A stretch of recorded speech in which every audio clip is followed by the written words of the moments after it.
पेठ येथील नगरपंचायतच्या विकास कामांतील त्रुट्या व सत्ताधारी पक्षाने निवडणुकीदरम्यान दिलेली आश्वासने आणि आदीबाबत येथील सामाजिक कार्यकर्ते विनोद बापू सहाळे यांनी दिनांक 25 फेब्रुवारी पासून नगरपंचायत कार्यालयाच्या प्रांगणात बेमुदत धरणे आंदोलन सुरू केले।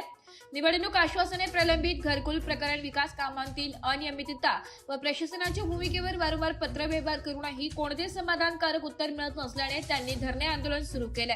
लोकशाहीच्या शांततामय मार्गाने धरणे आंदोलन सुरू असून आज आंदोलनाचा तिसरा दिवस आहे। संबंधित प्रशासनाच्या वतीने ठोस कार्यवाही किंवा आश्वासन मिळत नसल्याने सहाळे हे 2 मार्च पासून तहसील कार्यालयासमोर आमरण उपोषणास इशारा दिलाय।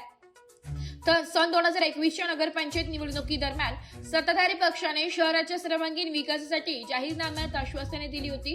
बस स्थानकाचे नूतनीकरण, शहरासाठी नवीन व शाश्वत पाणी पुरवठा योजना, भूमिगत गटार योजना, MIDCची स्थापना करून स्थानिक युवकांना रोजगार उपलब्ध करून देणे, आर्थिकदृष्ट्या दुर्बल घटकांसाठी घरकुल योजना, आधुनिक शॉपिंग कॉम्प्लेक्स उभारणे, सांस्कृतिक भवन तसेच शहरातील मूलभूत सुविधा मजबूत करणे यांचा समावेश होता। परंतु निवडणुकीला जवळपास 5 वर्षांचा कालावधी होत आला तरी आश्वासनांपैकी बहुतांश आश्वासने अपूर्ण असल्याने समाज मनात नाराजीचा सूर असून ही आश्वासने केवळ निवडणुकीपुरतीच मर्यादित राहिल्याचा आरोप सहाळे यांनी केलाय। विनोद बापू सहाळे, पेठ पिंपळाची गल्ली, नगरपंचायत पेठ येथील रहिवासी। मी मागच्या वर्षी 6 जानेवारी 2025 रोजी या ठिकाणी जे निवडणूक झाली त्यांनी जाहीरनामा दिला होता, तो वचननामा दिला होता।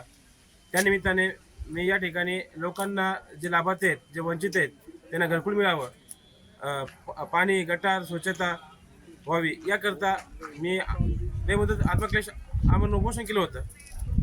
त्या अनुषंगाने मला या ठिकाणी प्रशासन आणि प्रशासक यांच्याकडून लेखी व तोंडी आश्वासन देण्यात आली होती। त्या आश्वासन पूर्ती न झाल्यामुळे मी वारंवार पत्रव्यवहार केले, नगरपंचायत पेठ मुख्याधिकारी यांच्याकडे वारंवार विचारणा केली, परंतु मला कोणत्या पत्राला किंवा तोंडी उत्तर दिलेले नाहीत। म्हणून मी 25 फेब्रुवारी 2026 पासून या ठिकाणी बेमुदत धरणे आंदोलन छेडलेलं आहे। का बरं?